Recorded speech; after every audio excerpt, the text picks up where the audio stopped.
going to be recording this presentation. Martha or Amy, could you guys actually hit the record button? I just did.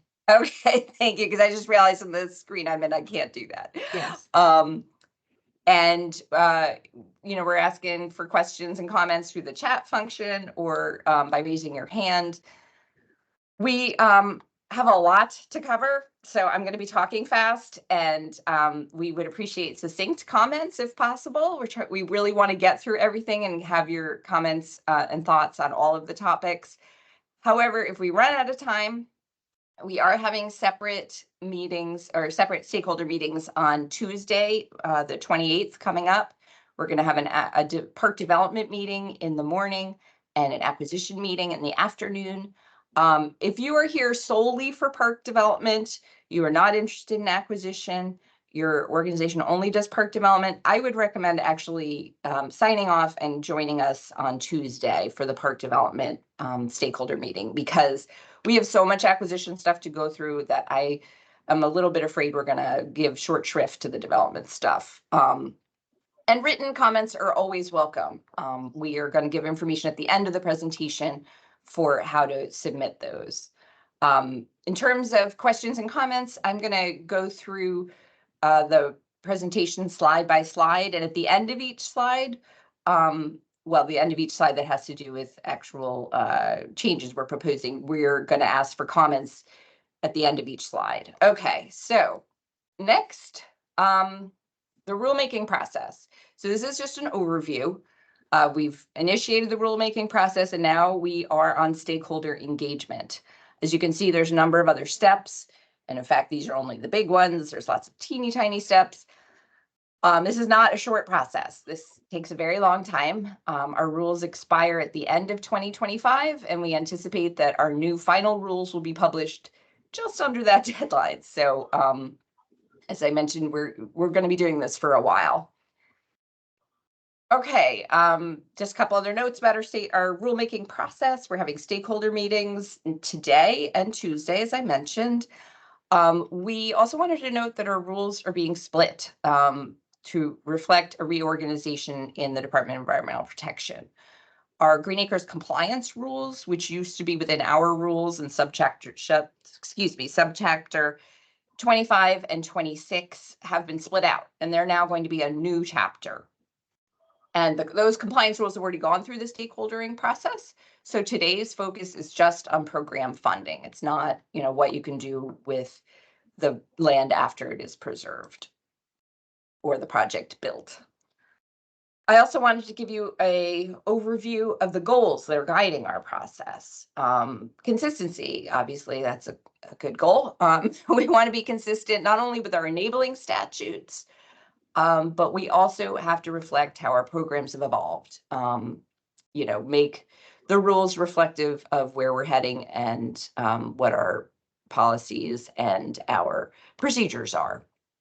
Efficiency, obviously always trying to achieve that.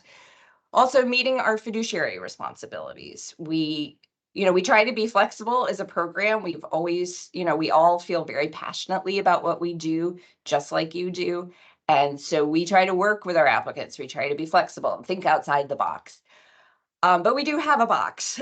We administer hundreds of millions of dollars of public funding. And so we're answerable. We're answerable to the public. We're answerable to our administration. We're answerable to lots of lawyers who work with us and help us achieve our goals. So, those fiduciary responsibilities are important to us as well.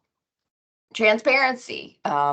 We mean transparency not just for us, for Green Acres, but also for our applicants and the projects we fund. So trying to get public engagement in the open space and park development planning process. We have other DEP and Green Acres objectives. Whoops, I went backwards or forwards. The things like environmental justice, climate resilience, public access to waterways. These have been issues for a long time, but they have definitely developed in importance since our rules were last done. And finally, increased compliance. We fund projects, and then those properties that we fund and that parkland it becomes the responsibility of our compliance side. And so we want to do everything in our power to help them and make sure that everyone understands what needs to happen post-project. All right, let's jump into acquisition. So we started this process out by asking, how can we better achieve all those goals I just talked about? We did a program review, and with that question in mind, and we identified a number of areas that we could use improvement on, that or could use more clarity and more transparency. So our applicants, it's easier to see what what we require and what are the necessary steps in a project. Some of these are addressed in the materials that were available on our website for review before today's meeting. I'm hoping that many of you had a chance to look those over, but if not, I'm still going to discuss them. And then, obviously those changes, some of them are procedural and policy, and many of those will end up in our rule amendment. So for each of the areas I'm going to talk about, I'm going to give a quick overview of whatever's on the slide, and then I'll ask for questions and comments. Okay, first up is nonprofit planning incentive project requirements. We want to firm up these types of projects. Our goal is to formalize them in our rules in a way that mirrors the local planning incentive projects. So, we recognize that nonprofits can't pass and collect an open space tax. So our only requirement for these types of projects is going to be submission of an open space recreation plan. If you have an existing multi-site project with us, it is you're not going to have to submit a new application. What we are going to be asking is that you submit an OSRP by a deadline that we're going to establish when we release the guidelines, which obviously we haven't released yet. The OSRPs are not going to be information that you don't have. This is what we're looking for, is you to document the criteria you use to make your decisions and explain your goals. So it's like I said, this is all the decision making, all the things you're already using. We just want them documented to be consistent with our other types of planning incentive projects. Related to that is our open space and recreation plan requirements. So we're going to start by reviewing some of those requirements. There's a list in the documents that were provided on the website. So, there's a bunch of different things, but, a couple of them are clear guidelines for public engagement and participation in that planning process. Again, that's a big theme, is trying to get the public more involved in how our public dollars are spent. And also incorporation of those issues I talked about earlier, environmental justice, climate resilience, things that weren't as in the forefront when we did our guidelines. Okay, so that's all the talking I'm going to do, and we would like to hear you guys talk about those issues.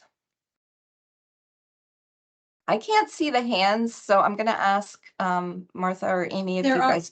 There aren't any hands yet. So that's why I can't see them. All right, no comments on these questions? Oh, wait, okay, we have them now.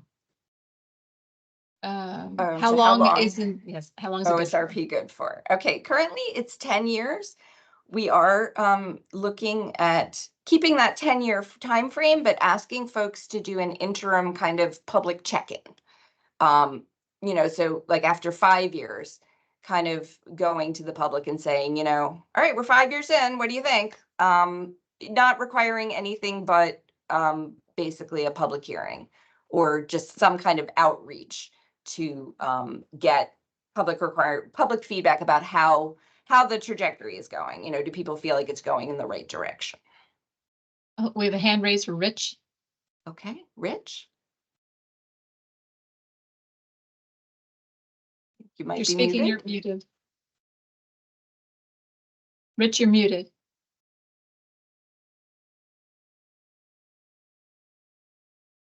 Well, let's keep going. And Rich, as soon as you unmute, you can interrupt. That sounds good. I can still see that you're muted, so. Okay. All right, so. Oh, we have another question here. Okay. Does a nonprofit OSRP need to be reviewed or approved by our township government administration? No. No, it doesn't. That our current rules require that nonprofit planning incentives be in concert with a local government, but we understand that, there are some areas where local governments aren't active in preservation, or that a nonprofit may have goals, habitat goals, things like that, that are different from what a local government's goals are. So, no, that is not a requirement.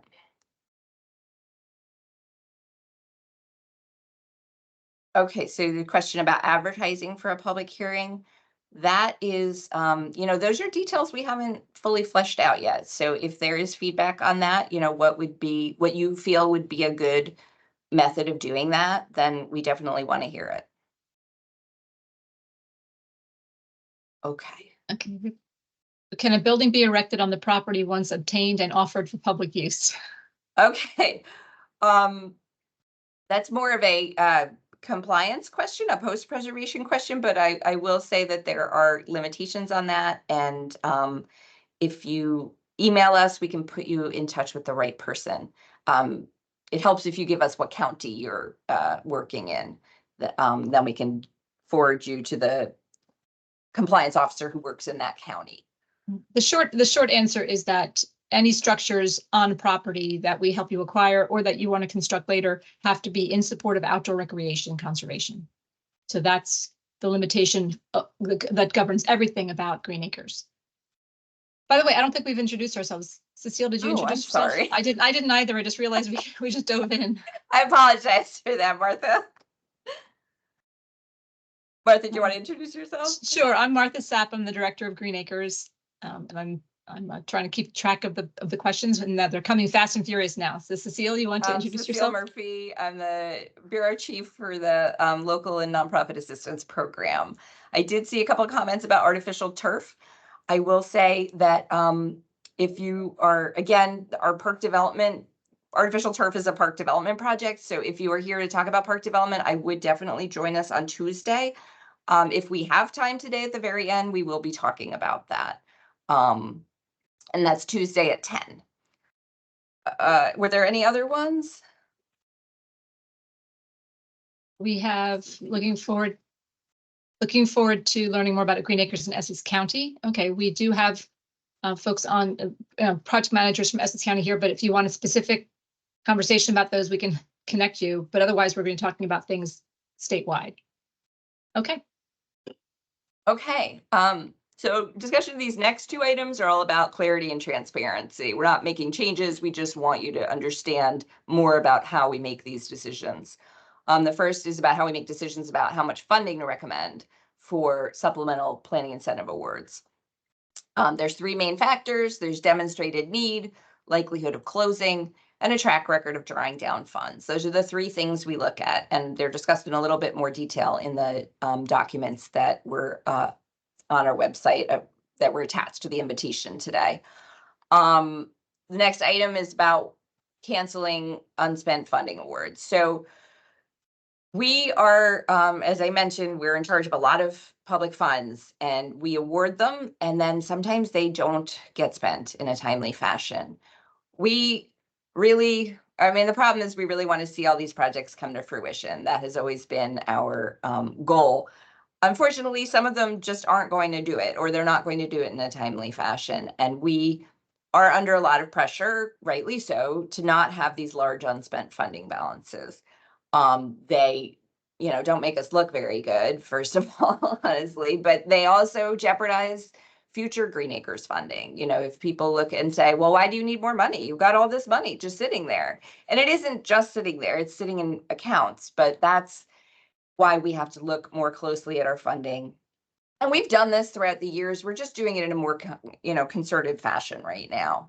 The other thing about funding just sitting in accounts is that it can't go towards other applicants who have projects that are actually ready to go. And that funding could be preserving more land, or in the case of park development, building more parks.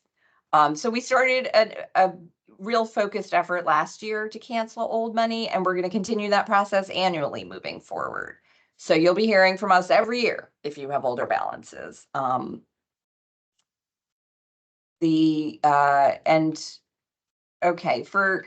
did want to clarify that for planning incentive projects, we look at each funding award individually. So individual funding awards are going to have their own expiration dates that'll be included in the project agreement, and they may be canceled separately. So if you have a, award from a 2019, that award may be canceled without your more recent awards going through that process yet. All right, Amy said there's a question about open space recreation plans in the chat.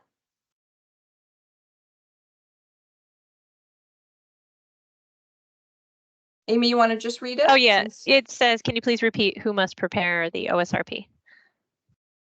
We don't have a requirement about who specifically prepares it. I mean, some applicants ask a consultant to do it. Some of them have, if they have planning staff, their own planning staff, they have them do it. It's really, it should be whoever is most familiar with the topics, basically. Okay, any questions about these two items, supplemental planning incentive funding awards or cancellation of unspent funding awards? No hands are raised and nothing's in the chat. Okay, moving along. Oh, whoops. Oh. Do you fund nonprofits to participate in joint purchases? What's the end of that one? It went away. It said, do you fund nonprofits to participate in joint purchases with local or county governments? Yes. Yes, we do. Those are called cooperative projects, and we will talk about those a little bit later in the meeting. Okay, and I saw Richard Dobbs had a hand up.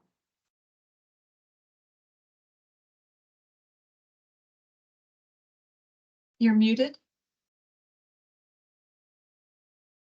Sorry, they were great questions. No, just two quick questions. One is Sure. with regard to cancellation of funds, are we making sure to actually apply money to the older funds as opposed what we've seen happen on occasion is the money be applied to a more recent application or more recent grant round as opposed to applying it to the oldest one first. Do you understand what I'm saying? No, I don't. So when we warn you about cancellation, we are targeting the oldest money and we cancel that. We wouldn't cancel a 2023 award before we canceled a 2019 award. I think Understood. Richard's saying that, like, if they have a drawdown, are we Correct. making sure that we draw down the oldest funds first, which we Yes, do. I'm yes, surprised to yes. hear that you had an experience Yeah. that was different, because we always do that. Because again, we are always very aware of how much old money we have. And okay, fine. And I that has been a problem in the past. The other one is the on the OSRP is Green Acres or will Green Acres, since for many of us it's going to be additional cost. Is Green Acres going to support that at all? We are considering providing grants for planning. We haven't figured it out, all the details yet. We're hoping to do that. But we're going to try to make it so that it's not an onerous process for you to prepare, because it would be information that you already have. You have to go to your board of directors and say, we want to buy this next parcel because blank.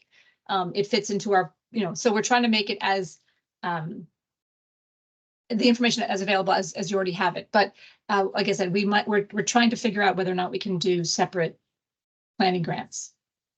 Great, thank you.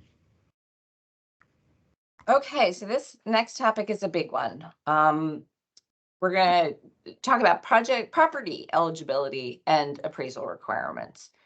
So first, eligibility. So our single site applications, which are things like our standard acts, our urban aid acquisitions, our site specific incentives, they go through an extensive review for eligibility.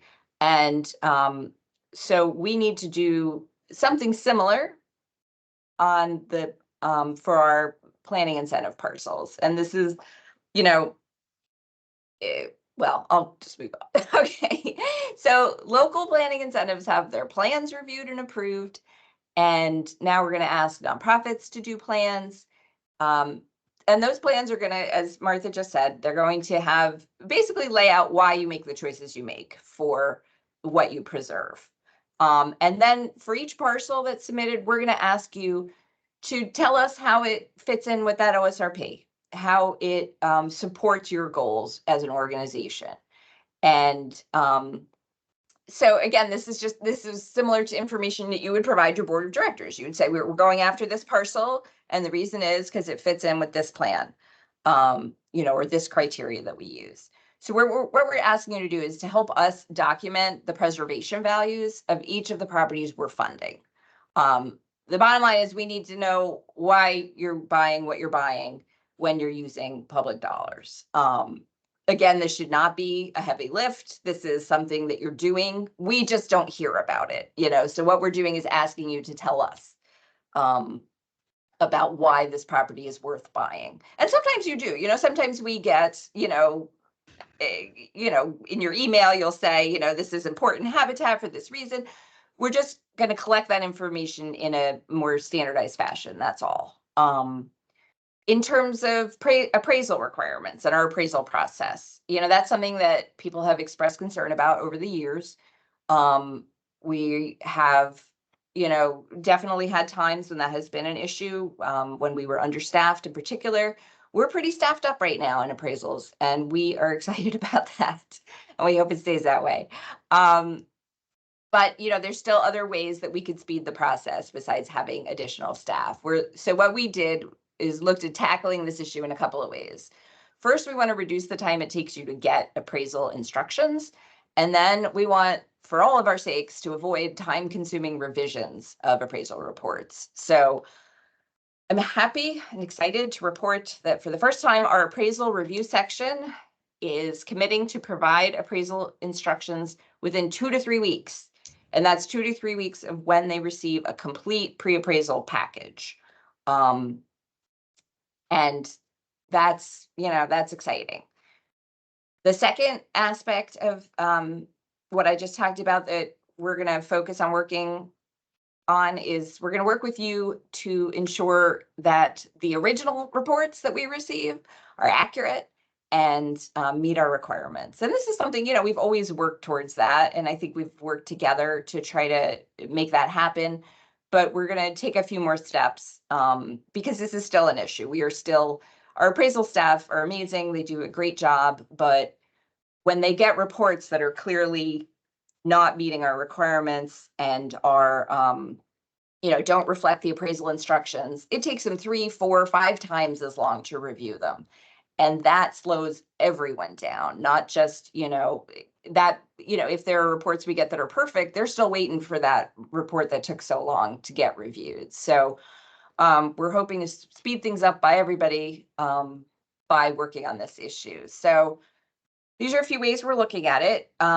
So first, incomplete pre-appraisal packages are not going to be forwarded to our appraisal staff. So they're not going to have to sift through and try to figure out what information is still missing and then ask for that information. That's our project managers are going to take a look at it. And I know this happens to some degree now as well, but we're just going to do it a little more consistently. Cecilia, you Yes. might want to just say a couple of things what goes into it, Sure. the project eligibility package, like what the project reference map, that kind of thing. What Yes. Okay. So there's a fact sheet, the pre-appraisal fact sheet, which I know you guys are familiar with. There's a project reference map. As part of the pre-appraisal fact sheet, there's a future use questionnaire, like what are you planning on doing with the property in the future? And then there's going to be a couple of other documents that we're going to ask for in certain circumstances. If it's a cooperative project, there's going to be some additional information we need. If it's a conservation easement, there's going to be additional information we need. And once we have all of that information, and those forms are complete, then the project manager is sending it to the appraisal review staff. And at that point, that's when the 2 to 3 week clock starts. And I'll be talking more about cooperatives and conservation easements in a little bit.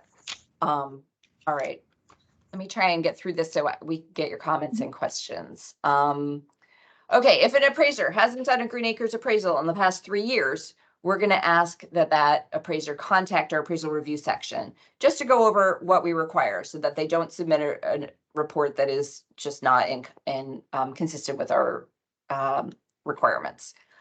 We have already started doing this. We're asking appraisers to complete a reviewer checklist that ensures that they've done everything that is required by our appraisal review section.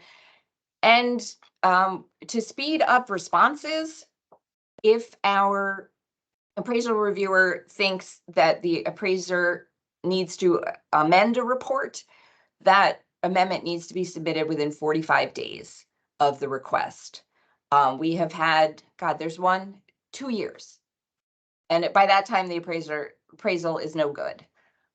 So we're trying to get that across, that we need quick responses when our appraiser reviewers have questions or need changes. If I can just jump in for 1 second, Yes. I get this question a lot. People say, but we're using someone on your list. That doesn't mean that they're going to do the report is going to meet the standards. They actually have to check the checklist to make sure. We have people who are on the list who, and we're trying to work on fixing the list, updating it so that it only includes people who have done things recently, but that's a longer process. But again, just because they're on the list doesn't mean they still don't need to be given the guidelines and need to check their own work to make sure it's fine. That's a question we get asked a lot. These are a list of people who have over the years done things, but just like a doctor, pass the boards doesn't mean they're all the best doctors. So we're trying to work on narrowing that down to the best people, but you still need to do your due diligence and talk to them. Okay. A big part of this, I think you can understand, is that we're trying to get all of the details of an acquisition worked out upfront prior to submitting the pre-appraisal documents. If things change, however, we're going to ask you to submit a whole new set of pre-appraisal documents with the changes highlighted. That sounds like a pain, but honestly, everyone has them on computers anyway. So we're just asking you to go through and, type in new information that's changed and highlight it before you send it in. That will help our appraisal reviewers have all the information they need to look at the impact of the change. And honestly, that would save a lot of time because there's always a lot of back and forths at this stage, and we're trying to avoid that as well. So in this section, I just want to say, it looks like we're adding a lot of steps, but everything we're asking for, we've thought through thoroughly. We are not trying to add bureaucracy. What we're trying to do is to make things move faster. And too many projects get changed partway through. And that process of updating documents, updating appraisals, updating surveys, it takes so long. And that delays everything. So, and if it's inevitable, if a landowner makes, changes their mind, we get that you can't do anything about that. But then it's important to impress upon the landowner that by changing their mind, they are adding time to the process. You are not making it take longer. We are not making it take longer. Their decision has made it take longer, which is fine. It's just, we want to make sure that the reputations of our programs is reflective of the reality that if not everything is worked out ahead of time, then, changes take time. And basically what we're looking at is just trying to take more time up front and then having the rest of the process go smoother and quicker. All right, so please, comments, suggestions. We have a couple of chat. One is, I see that the requirements for a nonprofit OSRP are to be provided. When will this be provided? We don't know yet. We are working on this as we work through the rules. We have someone looking at the guidelines concurrently. I'm a planner at heart. I like having a plan, but I will need time to fit this into an already busy work related. When do you expect the supplemental funding, the next funding round to open? So we will give you plenty of notice about the OSRPs so that you'll be able to work it into your schedule, and we'll give you plenty of time to prepare them too. It's not going to be a 30-day thing. We'll work with you on that.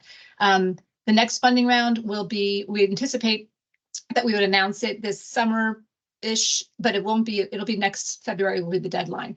We're going to announce them as early as possible so that you can get started on your outreach, which we'll get into later too. So, but it's probably going to be next February. How long before an appraisal goes stale? That depends on the market, and our appraisers would have to answer that question. I think it does vary based on how the market is changing. They did say that if you wait to submit, then you do have to update, and the as of date can't be 6 months, more than 6 months prior. Okay. Has Green Acres considered offering training to professional appraisers or other ways to incentivize more professionals in the system? We don't have enough appraisers to do the work right now.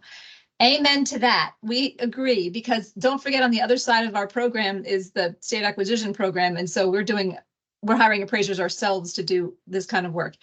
In terms of professional, so our appraisal review staff is working now to set up a workshop for appraisers who want to be on the list. And that might be one of the things, as we can't blow up the list and eliminate it because people need to do it, but we're going to be working to make everyone sort of get back on in a way, and attending training workshops will be part of that. I'm not sure what you mean by incentivize more professionals in the system. I mean, the market out there is quick. A lot of times the projects that you're working on are complicated, and appraisers might not necessarily choose to bid on them or want to do them because they can do a lot of faster, residential ones, but that's what we're finding. But no, we're open to ideas of ways to incentivize more professionals in the system. This is a difficult thing, and sometimes we're all going back to the same people over and over again. So suggestions are welcome, but we will be training suggestions about how, like, if you have a sense of how long it will take you to do an OSRP, let us know, and we can take that into account when we do the guidelines. Okay. Will we have a Green Acres staff contact to help with the OSRP process? Yes. My organization received grants in the past, but this was a long time ago. We'll be restarting fresh, Montgomery Township, Somerset County. So yes, you will have a person to help you with your acquisition project, and we have someone on staff who will be reviewing OSRPs. His name is Vincenzo Ferriola. I don't know if he's on the line or not, on the call or not, but we can connect you with him later to help you. Any other comments on this section? No more questions? All right. Well, if you think of something, you can always add it later. Okay, the next up are at-risk authorizations. So currently, if you want to maintain eligibility of your parcel, you have to have received a CMV, certified market value, or an at-risk letter before going under contract. For those of you who do not know, a risk letter just allows you to work outside of our process for an urgent reason.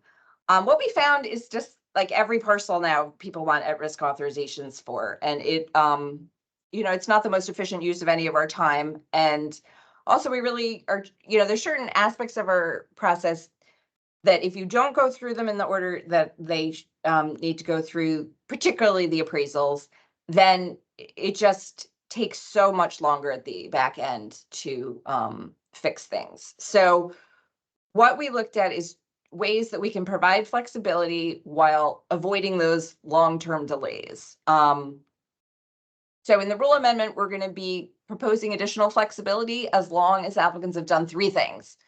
1, submitted a complete pre-appraisal package. 2, received confirmation of eligibility and the appraisal instructions. And 3, just let us know that you're moving ahead outside of our process. So basically, we can't let you go ahead without understanding the acquisition because of all the delays that come along later if we don't understand all of the terms that are surrounding that. For clarity and consistency, we're going to provide a list. Part of our hesitancy about having people go outside our process is that there are a number of risks involved, and sometimes applicants get really angry if they go outside our process and they don't understand that the risk that was involved. They'll I'm not saying any of you do this, but we've had applicants that have, for example, purchased a property and then found out later that part of that the title wasn't clear in a portion of the property. Things like that we just can't, at that point we can't pay for that. And so that is a loss to them. And so we made a list of all the risks that go along with if applicants choose to move outside of our process after meeting those 3 criteria. And we also listed suggestions for minimizing those risks. Because, if you need to move forward, you need to move forward. We want to make sure that you aren't taking risks that you don't need to take. Because we want to give you whatever money that we can give you. We want to help. Like, we want to work together to make you successful in your acquisitions. We, in general, we strongly discourage moving outside of our process. And particularly moving before you get appraisal instructions. That's a biggie, are the appraisal instructions. If for some reason it is so urgent that you can't wait 2 or 3 weeks after submitting the complete pre-appraisal document package, then there is a process to go through. It's outlined in the documents that we attached to the invite on our website. The most notably, we don't want to see the appraisal reports until they've been revised. They have to be revised to meet our requirements. The checklist has to be filled out, and they have to reflect what is in the appraisal instructions. And then once we get it, then that appraisal review process should go smoothly. Moving ahead should still be the exception. I'm sorry, go ahead. We have some questions, but keep going. Okay, to the rule, because fixing something definitely slows things down. The actual at-risk letters are only going to be issued in one circumstance moving forward. We're going to be issuing them for pending applications. So these are new applications that have never been submitted before that demonstrate an urgent need to move forward before receiving Green Acres funding approval. Also on that document, we, for clarity, summarized the actions that make an acquisition ineligible for our funding. Okay, questions, comments? Bunch of questions. So one was a comment, depending on the public, this is about the OSRP, depending on the public notice and public meeting requirements will inform how long we need. And that's, we understand that. Absolutely. Okay, yes. Kimberly Testa, one of our project managers, posted the list of local and nonprofit contacts because people are assigned based on geography. So you can look at that list to see who your contact would be. Can you please repeat those 3 items that must be submitted for at-risk properties? Yes. So those 3 items are a complete pre-appraisal package.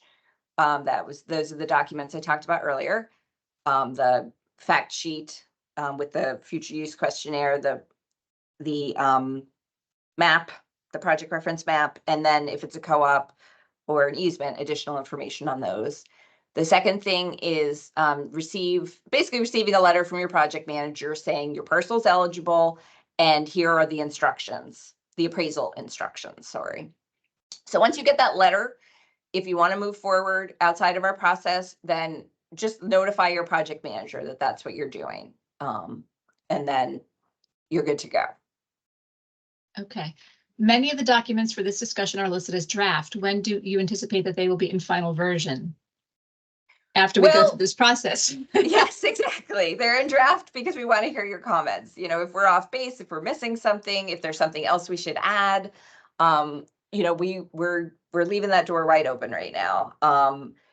We don't have a date that it will be finalized, and some of the information may be dependent on legal review rules, things like that. So I can't tell you exactly. But we should probably put it on our website or something when they're done. We should have some way of communicating. We'll figure that out, and we will, when things are updated formally, we will let you know. Yes. When a property goes on the market and is desirable to the nonprofit and to private buyers, the nonprofit needs to act quickly, make an offer, and enter into a contract. This at risk. Can you comment on this type of situation? Yes. So that's why we're adding this flexibility. Is the pre-appraisal documents are all of that information is information you need to make a deal that is accurate and not have to go back and change it later. And it's information we need as an organization to make sure that it's an eligible acquisition. And you don't want to be purchasing something that, for example, what you're planning on doing with it is not consistent with our rules, or So basically, step number one, the first thing, the pre-appraisal documents, it's all common sense things that you should be, and you should and you do collect that information before you go ahead and move forward with a deal. I mean, it's due diligence that is, not quite title, survey, appraisal, but it's the other aspects of due diligence. The eligibility and appraisal instructions, I'm assuming you want to know whether it's eligible for our funding before you go under contract, unless you have the funds to buy it ahead of time. And the appraisal instructions, again, if you're going under contract with a landowner, they want to know how quickly you can close. If you go under a contract and then have appraisals done and do all that information, and then you submit these documents, there's a very strong likelihood that we're going to ask for changes. We're going to ask for additional information. The landowner's going to change their mind. There's a lot of things that can slow down the process after that. So we're trying to get everybody to slow down in the pre-contract stage a little bit, if possible, just to make sure that all the aspects of the deal are understood. Landowners are always looking to do things as quickly as possible, and that's good, except, we had one recently where they decided we don't want to sell those 10 acres.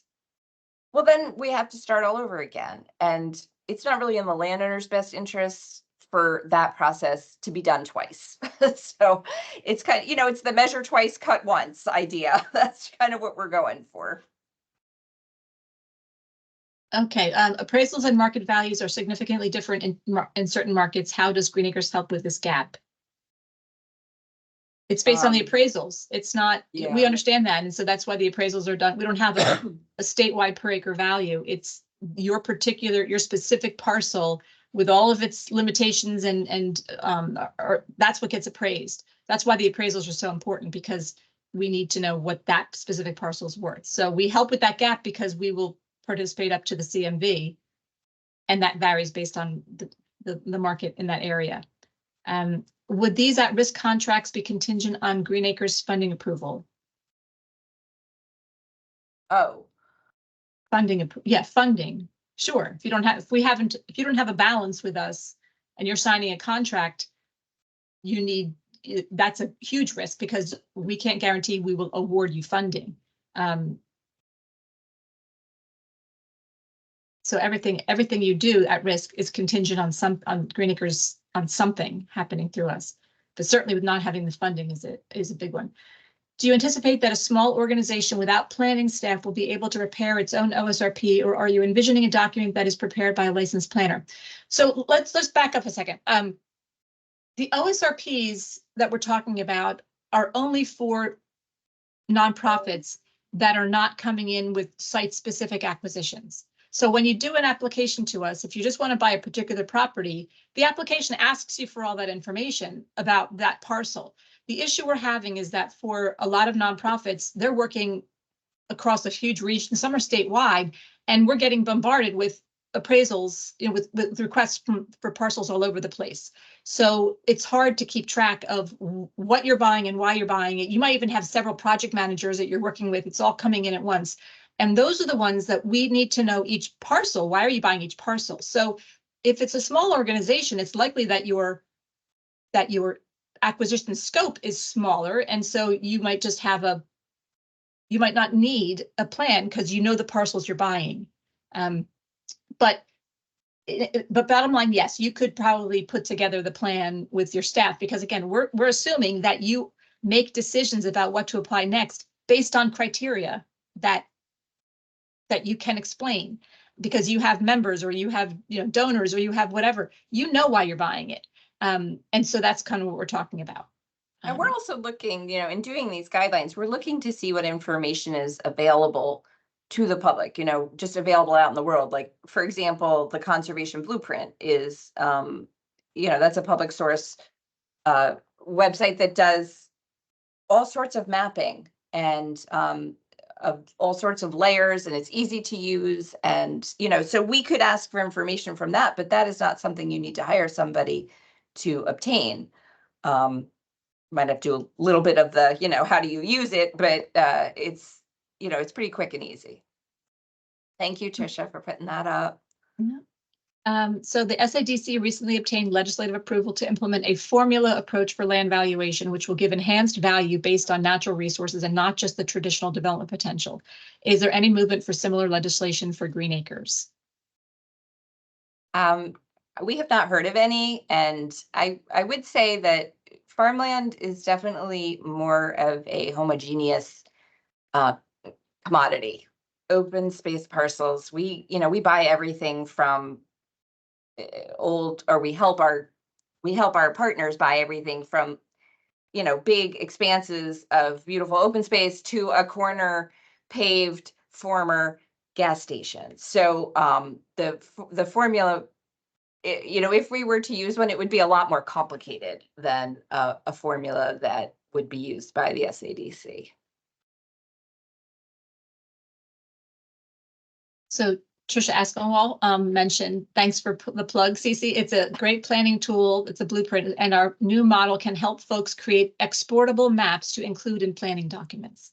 Yes, and one of the things that we're actually going to be working with the Conservation Blueprint folks on is trying to find a way to have our project reference maps just very easy to prepare using that tool. So that's something that's on our wish list that we're going to be working towards as well.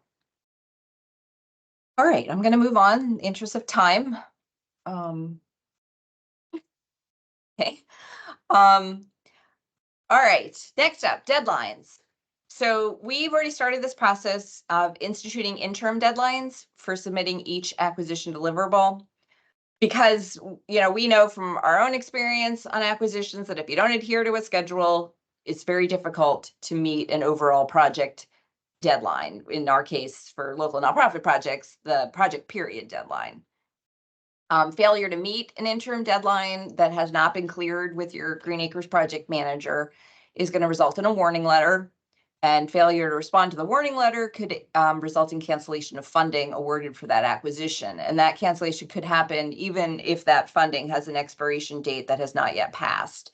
We need to see, again, going back to our balances and our need to efficiently spend money and use it, we need to see consistent progress on acquisitions. There is another step that we're taking, or this is another step we're taking to help everything keep moving forward. We understand that your acquisitions are not completely under your control. Obviously, it's not like you decide when you do everything. You make an offer to a landowner and you're waiting. But if you can say to that landowner, look, I might lose this funding if you don't get back to me by this date, then that may help things move along on your end as well. Okay, the technical documents, the second thing on the slide. This is a recommendation for you guys, for all our applicants. We're recommending, based on what I was talking about earlier about that 45-day deadline to get the appraisal amendments in, and also just the overall requirement to have technical documents that meet our criteria. We're strongly recommending that our applicants include clauses in your consultant contracts that talk specifically about how they have to prepare a Green Acres approved document, and how they need to respond within certain timeframes to requests from Green Acres. These things will help both of us. It'll help us to get your reviews done and back to you quicker. It'll help you because you won't be waiting around for us to get the reviews back to you. So, obviously this is just a recommendation. It's not a requirement. Finally, structures on the slide anyway, not finally. We got a lot more to cover. We've updated our policy regarding structures in acquisitions. So, and this again is pre-closing, not post-closing structure issues. Right now, the GSPT Act requires that historic structures or any structure on a property be to be evaluated for potential historic resources within 6 months of closing. What we have found is that just leads to so many issues. So we are going to require that it be reviewed prior to appraisals being conducted. This not only does it avoid issues about, what can you do with it later and finding that out last minute, it helps get accurate appraisals. We've had folks decide, at the 11th hour, they find out that it's a historic structure and it changes their entire plan. And sometimes that changes the appraisal process. So that you need new appraisals and then you need new surveys. And, it can change. Finding out that a structure is historic or not is something that needs to happen very early on in the process. It gives you time. Well, first of all, you get accurate reports that don't need revisions. Second of all, you have time to consider what to do if it is historic. There's different, you can research, coordinating with our compliance officers, what are the possible uses? Our compliance rules allow different uses for historic structures than they do for other structures on a site. And also you need to know whether something can be demolished. If it goes through the Green Acres process, whether it's included or not included, if we're aware of it, we are not going to close with you if a historic structure is going to be demolished. So that's something you need to know, as I said, as early as possible. The other main difference in the historic policy update is that we are implementing a deadline for reimbursement of demolition. Obviously, demolition of non-historic structures. We've had people come back 2-3 years later and ask for funding for a parcel that it is so far off our radar screen, it's not even funny. So, we need to be able to close out a parcel and move on our end. So reimbursement has to be requested within 6 months of closing if you want our money for the demolition. Okay, comments, questions on this Well, line? we have one, this is back to the OSRP. So a single township focused organization likely doesn't require an OSRP. However, do you recommend having such a plan anyway? Is it helpful for Green Acres review process? If it's a single parcel, again, we're going to be getting that information when you apply to us. So it's that information's already there. So would it be helpful? It might be helpful to you to decide what you still want to buy and apply to each time, but we're going to rank and review the project based on the application questions, which get you the same thing, the same information. Will the evaluation of a structure as historic or not require Section 106 review by SHPO? No, not necessarily. There's a process that you'll go through to decide if it's historic, and then you'll come up with a notice of finding. This is all actually statutory. The GSBT Act requires this. So you'll look to see if there are any structures that might be historic. You'll submit a written notice of findings to the local historic people and to Green Acres and to the Office of Historic Preservation, and then they'll decide whether or not it's historic. Old doesn't mean it's historic. It means it's eligible for listing in the National or Historic or New Jersey Register of Historic Places. So we're not just talking about any old structure. And then you'll work with SHPO. They have a requirement, and we'll provide you with that information about what information they need to do the review to determine whether or not it's thing. But also there's a very good resource called Lucy, and that is on the DEP website. If somebody could post a link to that, that'd be great. But that it's the joke is that they call it look up cultural resources yourself is Lucy. It's not really what it stands for, but you can look at the parcel, and on there you'll see whether or not anyone has previously done any kind of review to see if it's historic. I mean, sometimes the structure itself might not seem to be, but it's part of a district, so you'd find that out too. So there's a lot of resources out there, but it's not necessarily a full Section 106 review.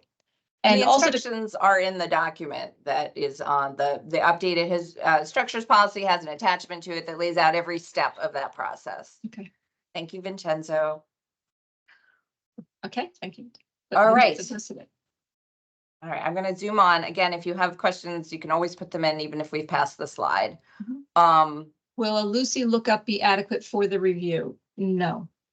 Yeah, I recommend looking at that document, the structures policy document. Look at the last page, which is the attachment that goes through that process.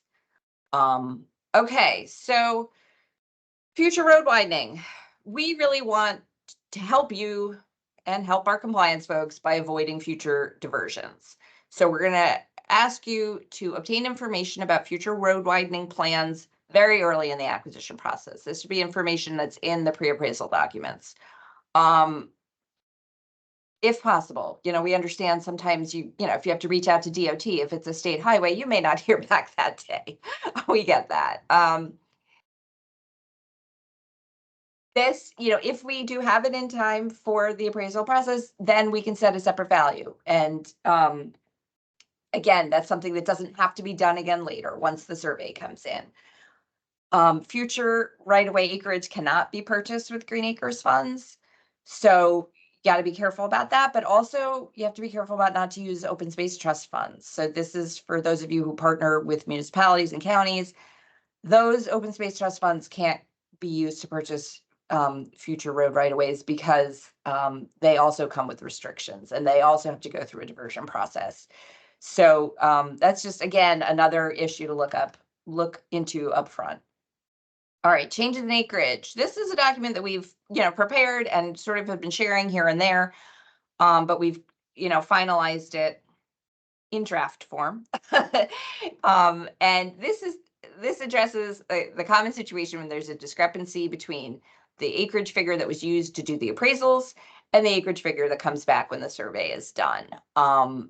We decided we were going to be consistent with our state land acquisition program in this and institute a 5% acreage difference rule. So what this means is that if the difference between those two acreage figures is less than or equal to 5%, and the policy explains how to calculate that, the eligible land cost, which is the CMV or the AAV, that does not have to change.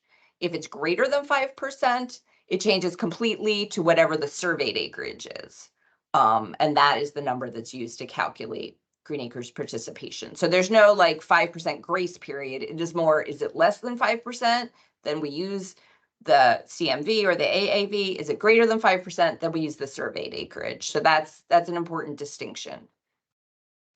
We encourage you to incorporate our clause into your purchase contracts. Again, a recommendation, not a requirement, obviously.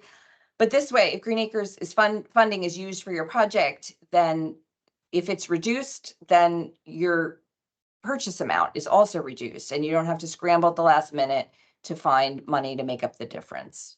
All right, closing dates. We are establishing a policy about closing dates that is for when Green Acres funds are required for closing. In these situations, the Green Acres project manager has to sign off on the closing date. If you set a date without talking to us, like you just agree on a date with the landowner and inform us later, then we, if everything works out, great. But if, we don't get things in time, we aren't going to be pushing your submissions forward in the review queue. It's not fair to those applicants that do things in the right order because their reviews then get pushed back. And I know none of you want that to happen to your reviews, so we're trying to, be fair and consistent with that. We, on this topic, I just want to make the point that if you aren't using our money for closing, we don't need to, have an input on your closing date, but we just want to make sure that you acknowledge and understand all the risks inherent in closing before we've approved all of your submissions, things like your title and your survey, and your deed, because then again, you may have to go back and fix it. Okay, questions, comments on this slide? Nothing so far. Oh, wait a minute, spoke too soon. Not sure if you will cover this later. For ranking specific site grant applications, what land details are most attractive to Green Acres? Obviously, this would help in deciding on what to submit for review. That's a great question. This is information that's actually in our application packages. In our application packages, we have a section. First of all, I just want to plug the fact that all of our applications have clickable tables of contents. So you just look at the table of contents and click on the bit you want to read. In there is a section called submitting a competitive application. That goes through all of our departmental and our Green Acres priorities. We also have the priority system that we use to do the ranking is all in there. There's no mysteries about how what we look at for ranking projects. So take a look at those two things, and then you can always call and ask ask the project manager from your area, for more information about that if you have questions. I do want to say that this grant program is to help you buy what is important to you. Mhm. So you should be choosing parcels that, because you're going to be managing them or working with someone else to manage them. But this is what matters to you. Certain organizations have their own mission and that they have to do. If it's an urban project, if it's you want trails, if connectors, any of those things, having it speak to some of the department goals is great. But really, it's what you need, what your constituents need, what the public needs, what the habit, the critters need, whatever. That's really what this is for you to spend. We rarely don't approve an acquisition project, period, because Yeah, it's if it's eligible. it's we don't we review them. We don't necessarily rank them. It's not like we run out of money for acquisitions. That's our top priority. But we do appreciate you asking what we'd like you to do. Okay, so these are two biggies. As part of our review, we really took a deep dive into two of our most complicated types of acquisitions, which are also coincidentally probably your most complicated types of acquisitions, cooperative projects and conservation easements. So I'm going to start with cooperative projects. We recognize that co-ops can be a really important tool for purchasing expensive properties. I mean, that's like the number one most obvious reason to do a co-op is no one entity has enough money.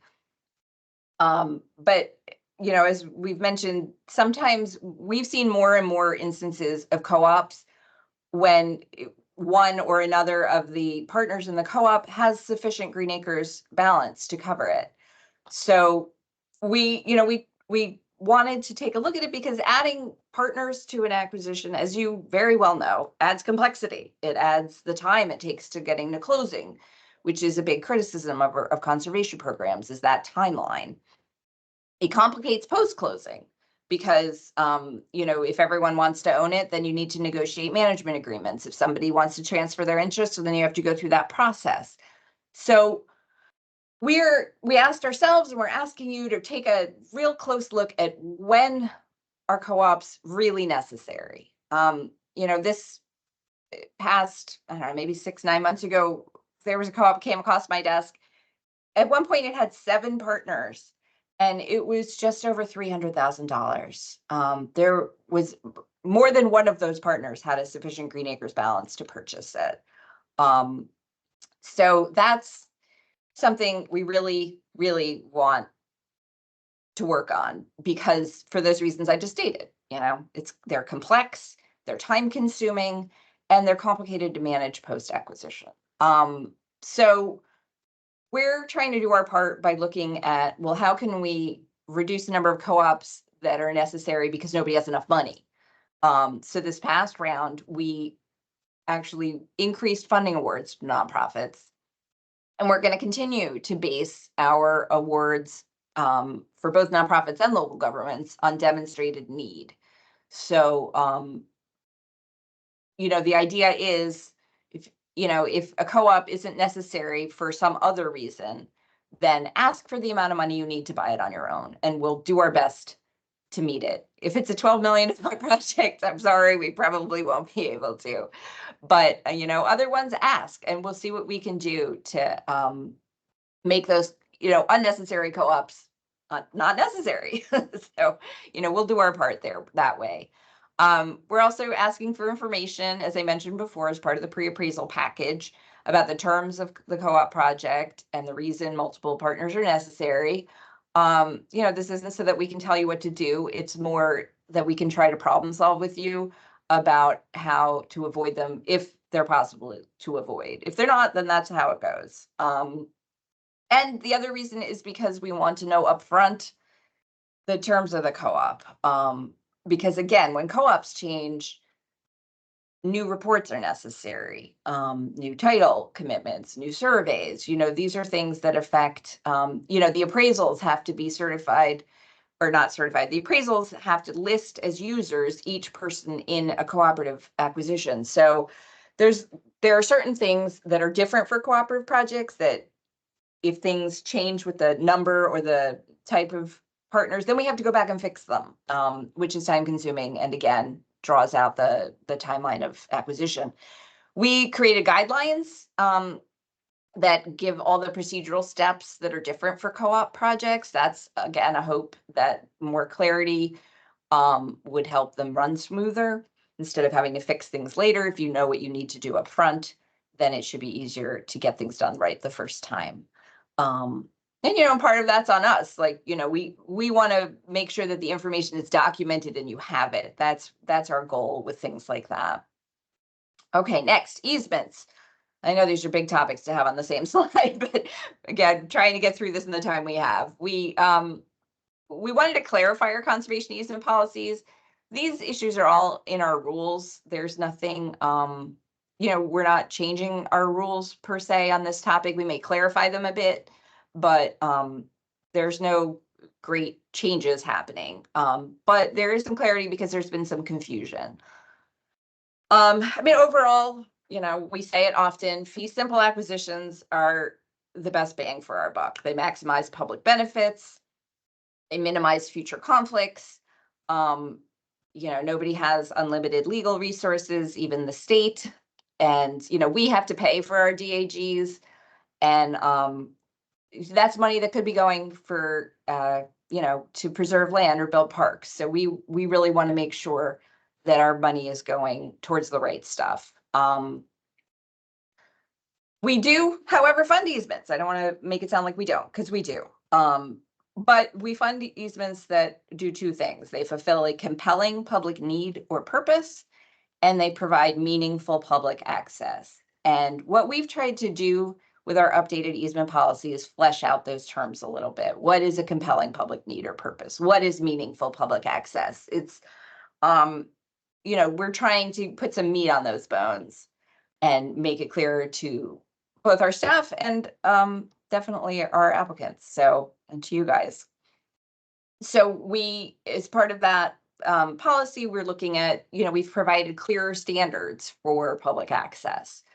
We discussed how to handle improvements on the site.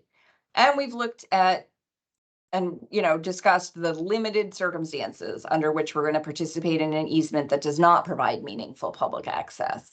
And just to clarify, those projects, the ones that do not provide meaningful public access, those are eligible for half the grant ratio they would be otherwise. So for nonprofit organizations, planning incentives, that's 25% grant funding for those projects. Those will not all be approved because it still has to meet a compelling public need or purpose. You can't just buy any, ask to put an easement on any piece of property and not have public access and say, okay, 25%. It's, it has to meet that criteria of compelling public need or purpose. I'm sorry, Martha. No, I was just going to say that again, statutory public access is a requirement of the nonprofit program. So there are instances where there isn't sufficient public access. It's not eligible at all. Mm-hmm. And so it depends on whether or not there's property next to it that already has public access. There's a lot that goes into it. That's why easements are you absolutely have to talk to us about them up front to make sure they're even eligible. Mm-hmm. And also we do talk to you about future use of them, how quickly the access is provided upon closing. So these are all things we need to talk about up front. We also, provided a document that reviews the procedural differences again for easement projects versus, ordinary acquisition projects. And that is, to get clarity and, to help you guys do things one time instead of two. Basically, for both these issues, we're asking for information up front, again, so that we can have fewer changes and subsequent delays later. Okay, questions, comments? We do have one. Can you define cooperative project? If a nonprofit utilizes a 50% grant from the county and they're 50% from Green Acres, is that a cooperative project? It is not. Yeah, we would not consider that a cooperative project. A cooperative project, a cooperative project, when we did the policy, we sort of defined different possible parties to an acquisition. And one of them was basically a partner that gives funding but does not take title. In those circumstances, that in our perspective, that's a match to a normal acquisition. If they're not taking title and they're not imposing restrictions, see, that's another part of that. If you were taking money from a funder that is going to be imposing restrictions on the property, then we need to know about it up front. Then we do need that, that information about the project, because we need to know what those restrictions are and how we can work with that funder to, make them consistent, make our restrictions and their restrictions consistent. And that can take some time. So again, the sooner we know about that, the better. So, if more than one entity is taking Green Acres funding, they're both obviously taking title to some degree. But if it's just one entity getting Green Acres money and taking the title, 100% of the title, that's not a co-op. Okay, that's it. What? Yeah, I thought that one was a big one. Yeah. Okay, environmental review and areas of concern. I know this is a hot topic. We are super aware that the environmental review process and the resolution of areas of concern is a cause of significant delay. Some of this, unfortunately, is inevitable. We have to take steps to protect public safety as, a public entity. And I'm sure you guys want to protect public safety as well. There's nobody that wants the public unsafe. But we also have the requirement, we are part of the DEP, and there are a lot of other departmental regulations that we have to be consistent with as part of this larger department. So, all that stuff is inevitable and we can't fix that. And some of it shouldn't be fixed.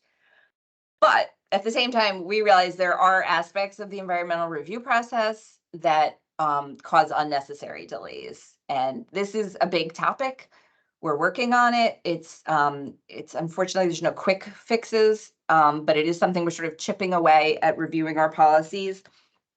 Right now, we're at somewhat of a pivot point because we have staff changes. Our environmental reviewer, Mike, is retiring, and we are hiring new staff. So that,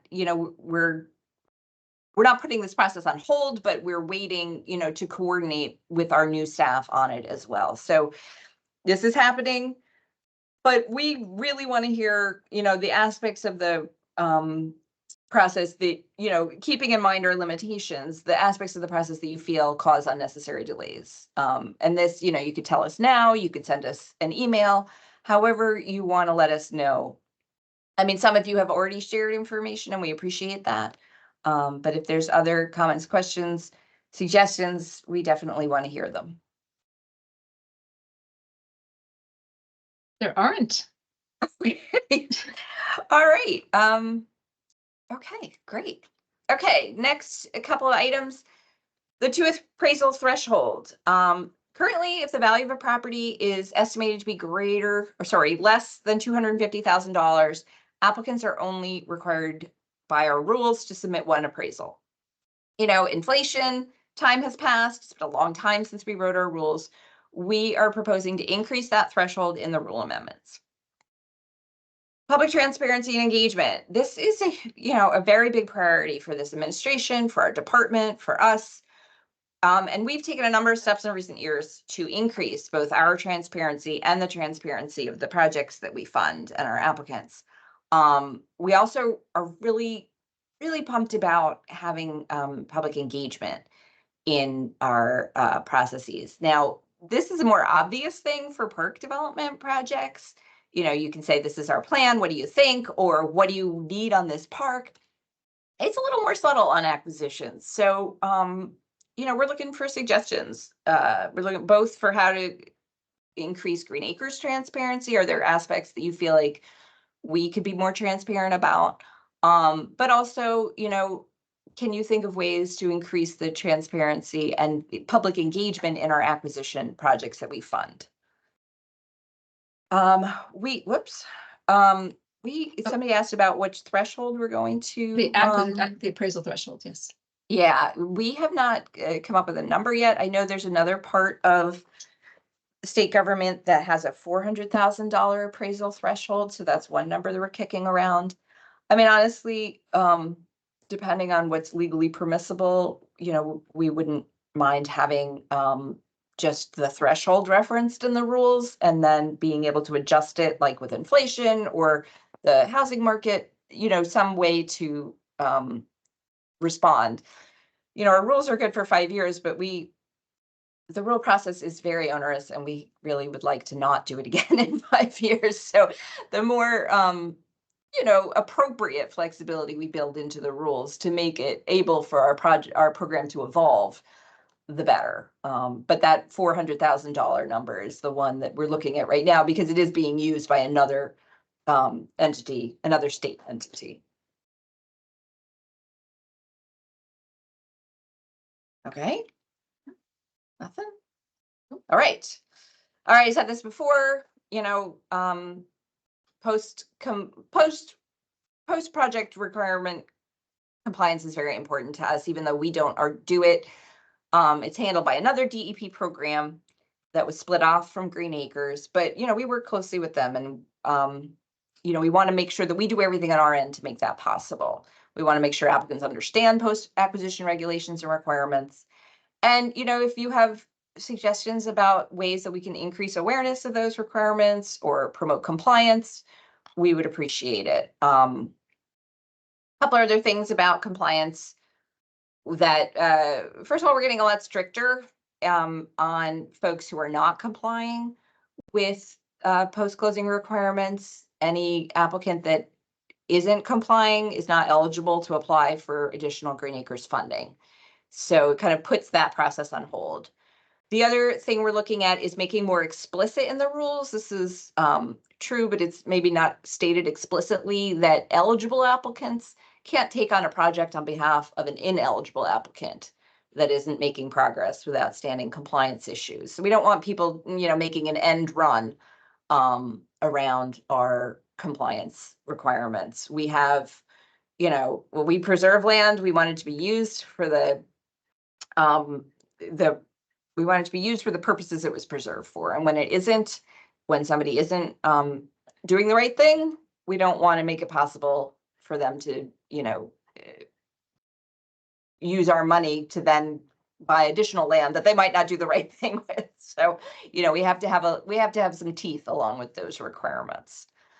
Just to clarify, just because an entity like a local government or nonprofit has a diversion or a problem doesn't mean we're going to withhold funding or make you ineligible if you're working to resolve it. Yes. The problem we have is when there are many, unfortunately, instances where there are municipalities and nonprofits that may have a compliance problem and they're not addressing it. They're just stalling or ignoring it. And, we try to do the whole carrot and stick thing. And now actually the other program that our former compliance folks have gotten penalty authority. So they're doing the rules to work on that, because again, sometimes people just don't do the right thing because it's the right thing to do. So on the other side, we're going to be withholding funding again, only on people who are not cooperating and not making progress on addressing those issues. So we have a question here. Can you give us examples of compliance issues? So diversions is the biggest one. And we have a lot of after the fact diversions. And again, if you're applying for a diversion, it's something that you're going to work through the system for. If you've diverted parkland and you're not saying, oh, we're so sorry, we didn't realize, and here's how we're going to fix it. And that's the problem. We have some issues with municipalities where they have they're keeping non-residents out, or there are certain fee structures, and we have one in particular that's it's in the news quite a bit now, where they're not allowing non-residents to use a facility that Green Acres funded. Those are the big ones. Diversions. I think for nonprofits, a lot of times there are things like encroachments. So you purchase a property and then the neighbor builds, puts a shed on the property that we helped you buy. So that encroachment has to be dealt with. Another one is structures. This is why, we ask so many questions about structures up front, is sometimes nonprofits will purchase a property that contains a structure and then they'll change their mind about what they're going to use it for. Or they'll, we actually had one where the head of the nonprofit's brother needed a place to live. So, and was not actually functioning in any way for the nonprofit. So, things like that are, I think, the more common ones for nonprofit projects. All right, moving on, because we are definitely running out of time. This is our final acquisition item, so yay for us. Project periods. Currently, our project period is 2 years from the date of the project agreement. And this is a little different for planning incentive projects, because we're going to have different expiration dates for the different funding. But again, 2 years is generally the amount of time that would be the period for each funding award. So we're looking at, should that be extended? Should it be longer than 2 years? Because to be honest, it's pretty rare for a project to close within 2 years. Should we have, instead of extending and having a longer project period, should we keep the 2 years with 2 6-month extensions as the maximum before that unspent balance is canceled?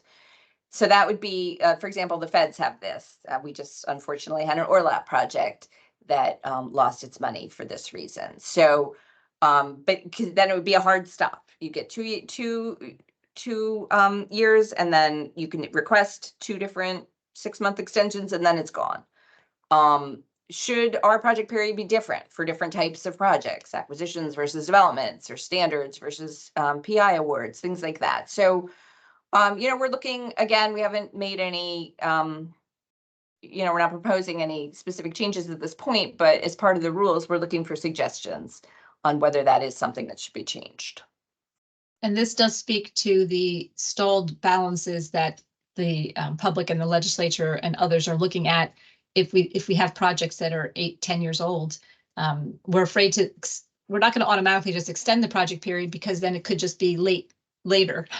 So we really need to be more strict about it.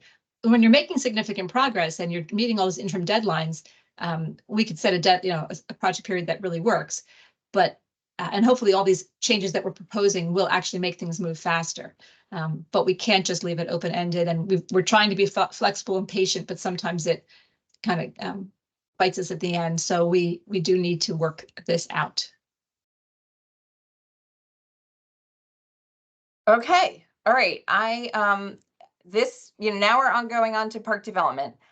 Since we have so little time, I think I'm just gonna quick go through it, and then if everybody has comments, just type them in as I'm talking, and we'll get to it. All right, so this is a reminder of our goals. We made a number of changes to the park development project in the 2023 round, kind of like we're doing right now for acquisitions, and that were designed to meet these goals, but we're always looking for additional suggestions. How can we better achieve our goals? How can we help you create the best park? And again, okay, so I would say that the biggest one that affects nonprofits is the stewardship program.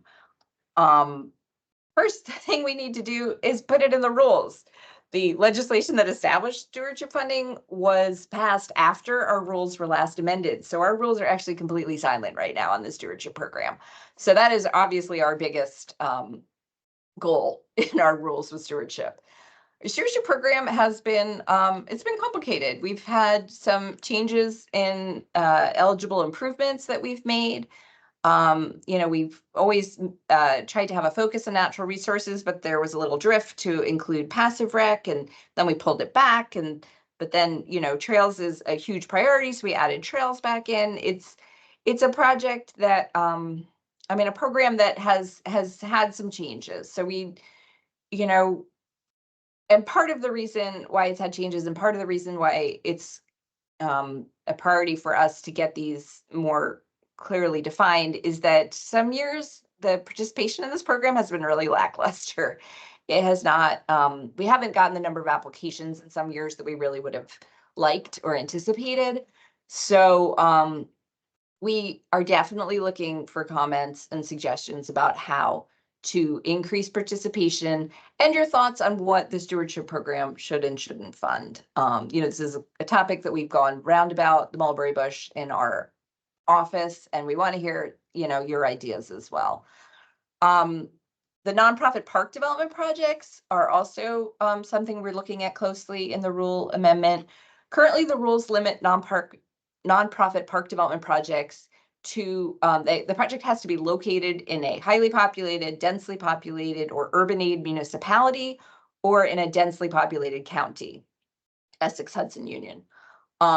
So one thing we are looking to do is to maybe remove that limitation and have nonprofit park development projects open statewide. So that's another issue that, we'd like feedback on. We have some questions.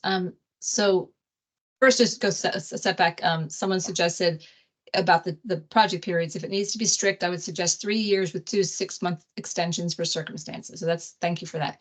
Then our requests for preservation and park development funding of the same site, one application or separate applications. How does this all work?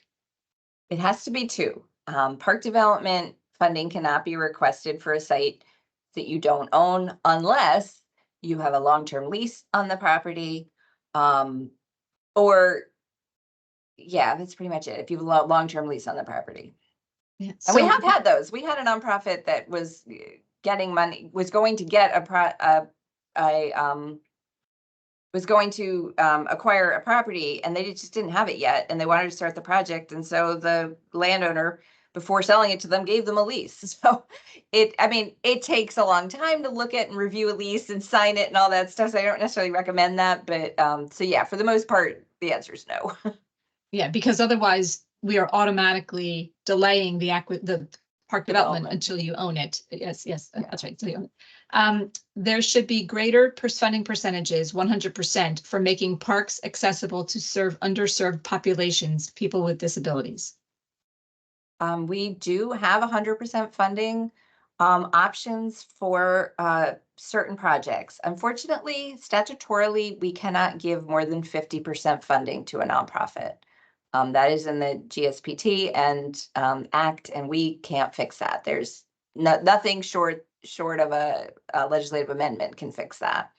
For municipal and county projects, right now we have we offer 100% grant funding if a project is located in an urban-aid municipality and it is also located in a census block that is identified as, and I have to take a deep breath, an overburdened community subject to adverse cumulative stressors. So those are census blocks that have been specifically identified as environmental justice communities that we do provide additional funding for. In terms of disabilities, we have a number of we as a program have always been very focused on disability equity, and we require ADA compliance. We encourage greater than ADA compliance, and we have a whole separate program right now for completely inclusive playgrounds. We'd like to expand that, but there's a lack of the reason we were able to do the Jake's Law one is that there are state regulations that define exactly what type of improvements are necessary to bring it to that next level of completely inclusive. So if we can find additional things like that, we will definitely implement them. For a particular site already preserved with Green Acres funding, can you apply again for stewardship or park development funding? Absolutely. Please do. Anything else? Okay. It's almost 11:30. I understand if people have to go. I'm going to just keep talking till we get to the end. So okay, we have another one. Is maintaining or creating a lot on a community garden and is maintaining or creating a lot of a public community garden an included use for a park? I think is a community. Can we fund community garden or can you do it on Green Acres funded parkland? I think those would be the 2 aspects. Can we fund it? Yes. Can you do it on Green Acres protected or funded land? Yes. Yeah, you just have to be aware that there are any facility you build on a recreational facility you build on a Green Acres protected property. There are if it involves memberships or memberships, basically there are certain rules about that. So you just have to make sure, I would reach out to our compliance folks and make sure that you know that the the rules around having members, you know, if it's a marina, if it's a golf course, you know, anytime that there are memberships, you know, there are Green Acres rules, compliance rules that cover that situation. Yeah, we have to make sure if it's limited access, we need to make sure that there's an equitable method of allowing that Thank you. access.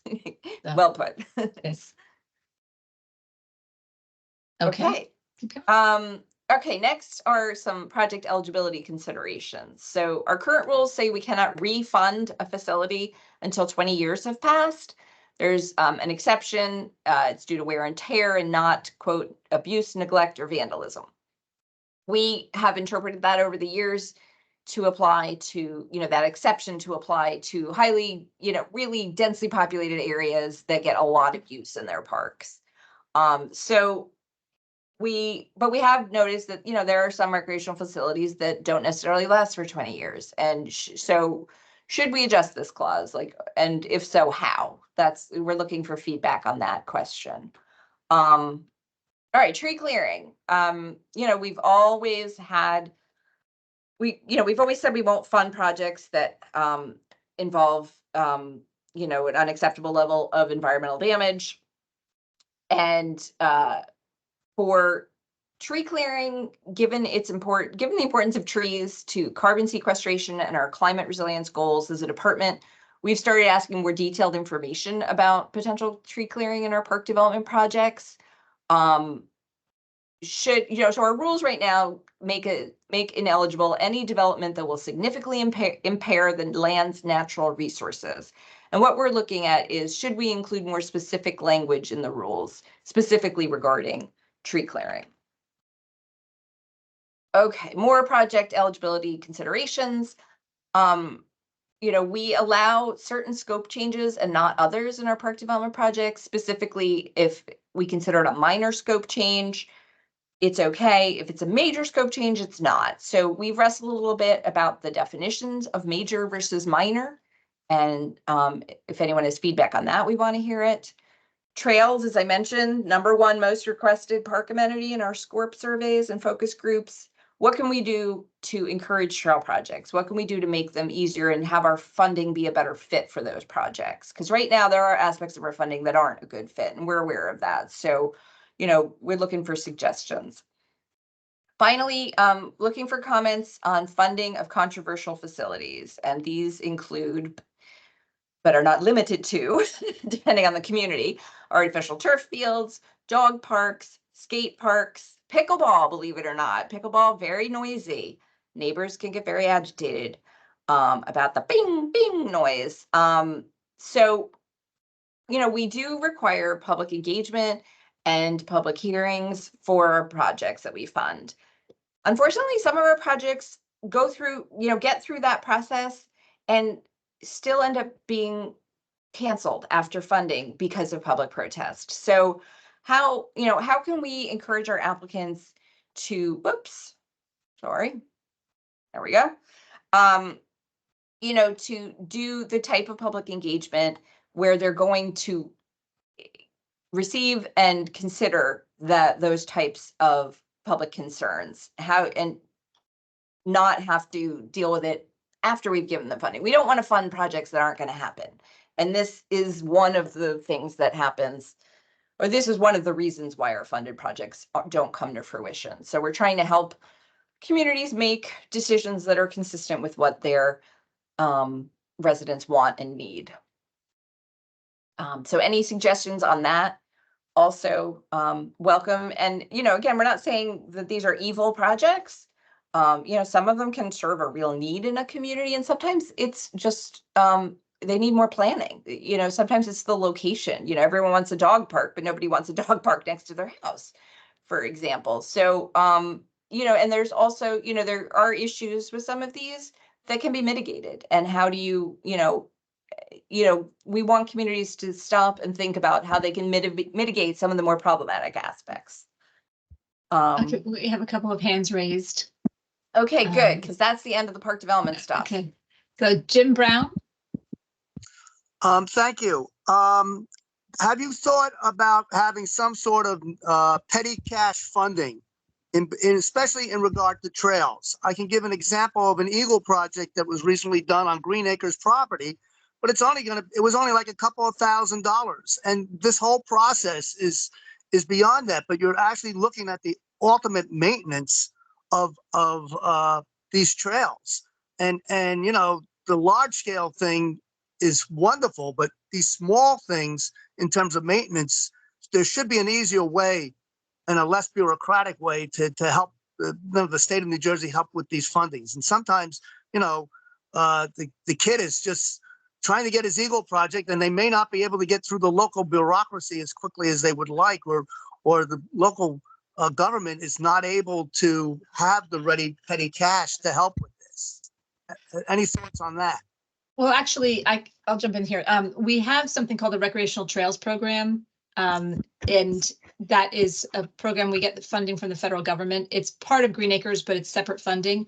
And we are about to, we used to give out small grants and large grants for that under that program, and we had to stop for a while, but now we're moving back towards that. And that can help with some smaller scale projects. Still needs some federal approval. We can't have the petty cash idea. We've actually thought about that before, but all the funding that we are awarded has to go through an appropriation process. So we don't really have as much flexibility to just have a slush fund that we can put to, you know, to different projects that don't go through a review process. That's a requirement of the law that everything that we fund has to go through the appropriation. So I wish we could figure out a way to do that. But I mean, that's actually one of the reasons that we understand even with our stewardship funding that we have minimum requirements, because there is a lot of bureaucracy and cost that goes along with administering the project. And for tiny little projects, it can be not cost effective. So I do feel for you, and we're open to suggestions if you have ways we can explore. But right now, because of some of the requirements on us, we can't necessarily be as flexible with just giving smaller awards. Emil DeVito? Yes, hi. Can you guys hear me? Yes, we can. So you mentioned that you thought you had problems regarding trails. So I'm not quite sure what you mean from the Green Acres side. I mean, from the stewardship side, you know, there's a lot of regulatory issues if the trails are in wetlands or buffers. And, you know, some parks, some Green Acres properties, you know, they're so, you know, invaded by invasive species that it, you know, hardly makes any difference where you put a trail because you couldn't possibly hurt anything. Other properties are so pristine that, you know, you could wipe out a rare plant by putting a trail if you don't know what you have, right? But that's not really, I don't see that as a Green Acres problem. I see that as, I mean, I'm just curious what you meant by trail problems. Well, what I meant is not that there's problems with the trails. It's more that there's problems with Green Acres funding trails, because we have a couple of requirements that make trail funding challenging. The first one is one we can't get around. It's, you know, trails, long-term trail or very long trails often dip in and out of road right-of-ways, and we can't fund things in road right-of-ways. All of our funding comes with restrictions, and we can't restrict something that has been dedicated for road purposes. The other issue is our preliminary assessment report issue. You know, linear parks in general, the trails specifically, often go through multiple tax lots and, you know, lots of properties, but only a small part of them. And those trails that, you know, aren't all on one big property, you know, each lot, each tax lot or each area that we fund has to have a preliminary assessment report. And for a long trail, that's a heavy lift. And so we're looking at that. Suggestions are welcome, but those are the two things in which trail projects tend to run into issues with our funding. Yeah, so you're talking mostly about the permission to be able to put a trail in a certain place from the property rights point of view. No, I'm looking at the expense to our applicant to get our funding to build the trail with our money. If you want to build the trail with our money, A, we can't fund it if it's in a road right away. But B, right now, you're required to go through, you know, you're required to submit a preliminary assessment report for every area where the trail runs through, and then do environmental remediation to address any areas of concern that show up in the preliminary assessment report. And, you know, trails are not a high the percentage of money that would be going towards those things is much higher than a lot of times the amount of money you get to build the trails. So it's not, as Martha said, it's not necessarily cost effective in those situations to take our money. And we want to fund more trails. We want to be a force to create more trails, to encourage our applicants to build more trails. So we'd like to find a way to make our funding more compatible. Well, the only thing I could suggest is that, in most of New Jersey, that isn't either in the highlands or in the pinelands, in most circumstances, that preliminary assessment shouldn't be too difficult, because it's going to be very rare that you can damage a natural resource by putting in a trail, especially if you're not in wetlands and buffers. It can be But very again, rare. it's the difference between a environmental impact and environmental assessment. Environmental assessments look at sources of contamination, potential contamination. So it's the history of the site. I understand what you're saying, that you're not overly concerned about the impact of the trail and the natural resources, which is also an important issue. It's important, but I mean, there might be a way to make it easier in some circumstance. I'm not talking about the hazardous issue. Obviously, that's a problem any place, but it might be, for most trails, maybe there would be a way to make the natural resource part of it easier when you know that the understory or the habitat is highly degraded by invasive species and that sort of thing, and there aren't going to be any, no records of rare plants or anything like that. But on the flip side, if it's a really pristine site, nobody knows what's there, and so until you actually take a close look, you could wipe out a rare plant. And that's happened many times, even in state parks and state forests. Rare plants get wiped out all the time because nobody pays any attention to what's in a pristine site. So it's just something that I don't even know if it's so much a Green Acres issue, unless you're starting to talk about the stewardship side of things. But I would just, something to keep in mind. We appreciate all the suggestions. Yeah. So we have a couple of comments. Thank you. Too many trees coming down, especially in changing use, environmental justice, OBC need more passive use, natural conservation areas as seen in pandemic. Recreational overdevelopment from within is an issue to address. Appreciate that. We do have some, have gotten stricter on tree removal in projects. What about setting up a planning incentive for stewardship trails, park development? We've actually talked about that, and these are things that we are open to doing, that kind of thing, that you can, if you do a recreation open space plan, people tend to only think about the open space planning aspect of it, but there's recreational planning too. So we are open to that. We're trying to figure out how to do that. So I appreciate that. I think we'd like to make sure our acquisition planning incentives are in better shape before we replicate that in our development side. But we do understand that certainly for entities that want to do multiple recreation, long-term planning and multiple recreation projects, that might streamline things. So we are open to that.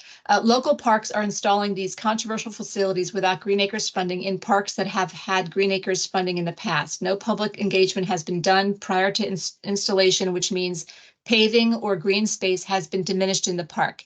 Does Green Acres require any notification of these changes to a previously funded park?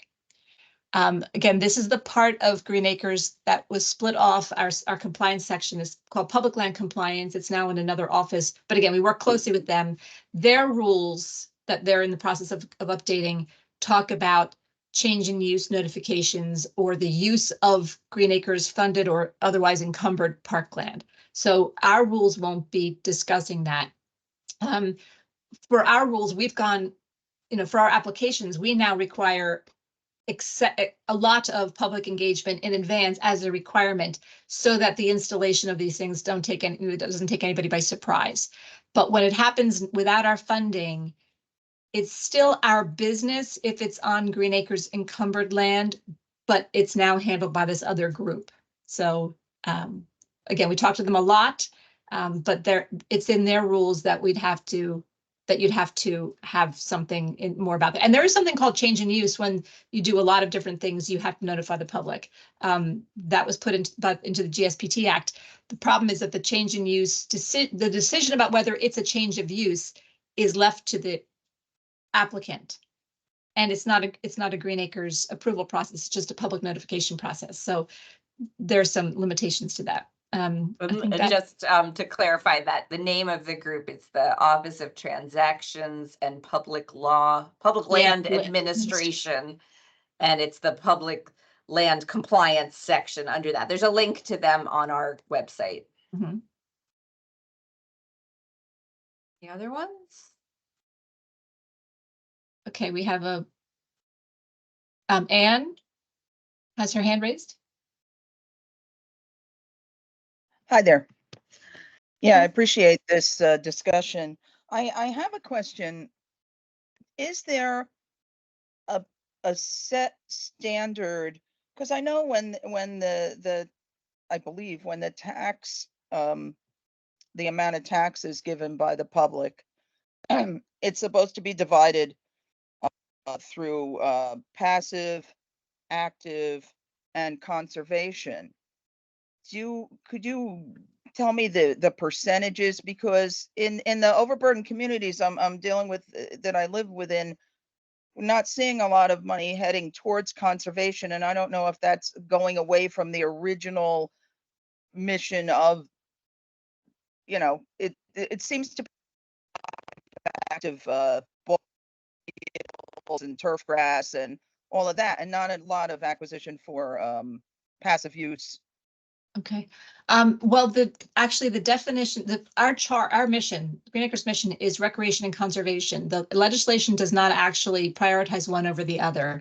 So our funding is available to both. And we don't have a set percentage of what we award each year to one or the other. It's basically based on demand. And so our grant program is completely demand-based, application-based. So we do give some incentives, like some of the ones that Cecile mentioned before about 100% grant funding for urban municipalities with the adversely stressed overburdened communities, to try to incentivize those kinds of projects. But it also works for acquisitions. We give the 100% for acquisitions. What we're trying to do in the cities is try to encourage them to look at sites not for what they are, but what they could be. So I often use the joke about Joni Mitchell's Paved Paradise, put up a parking lot. We tell the cities, and look at the parking lots. We'll unpave it and return it to paradise. So acquiring land that can be used for open space and recreation and conservation, restoration of degraded wetlands in the cities, all those things, we can fund all of it.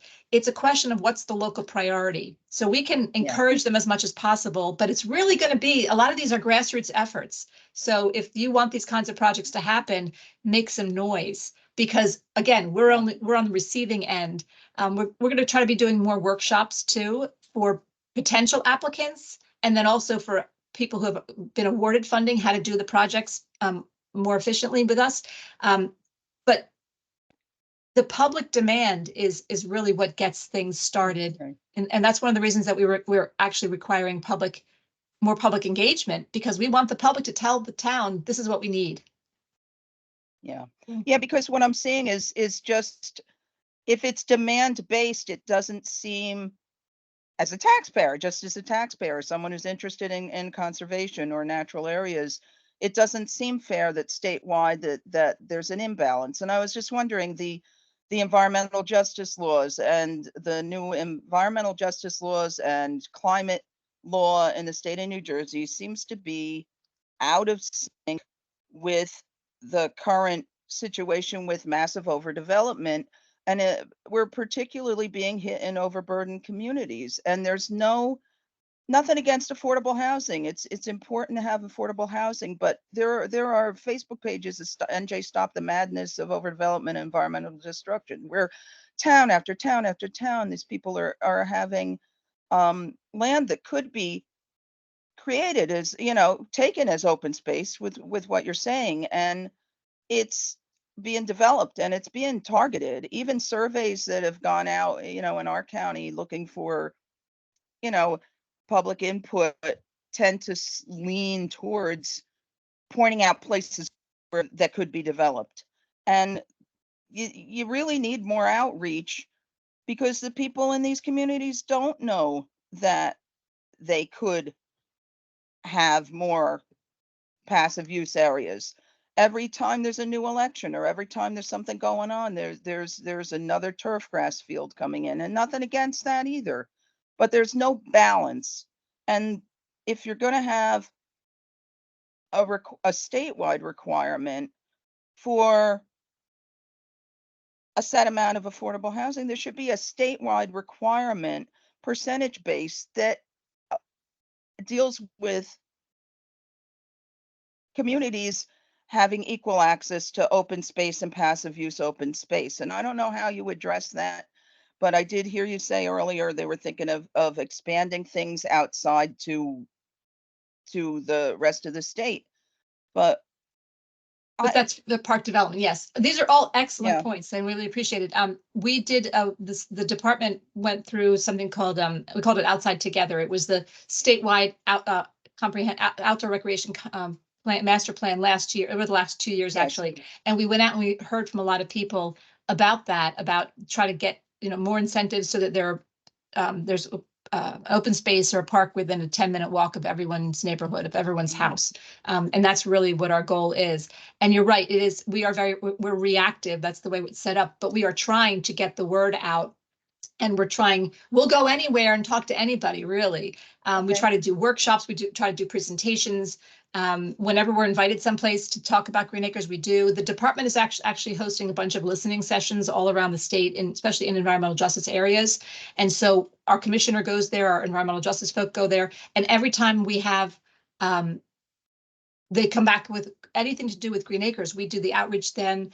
So we really are trying to take this on the road and get people as excited as we want them to be, so that we can bring open space to their backyards.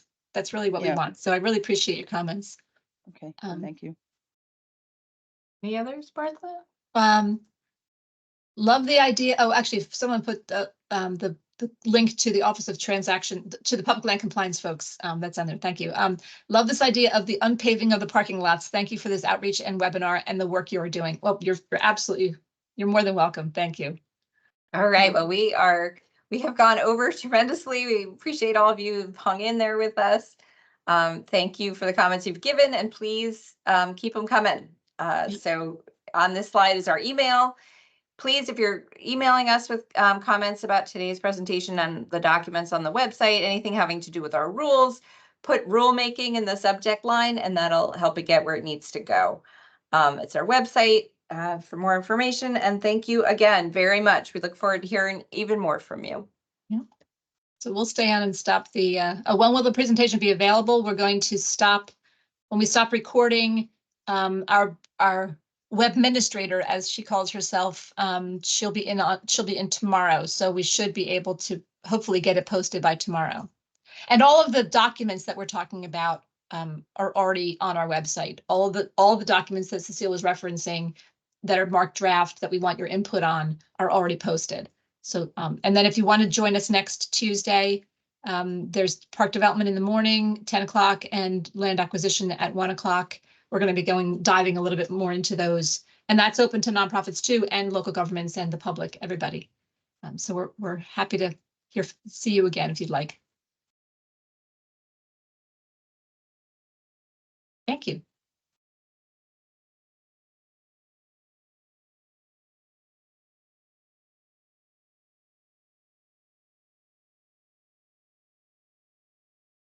We'll also post the presentation, but not just the recording.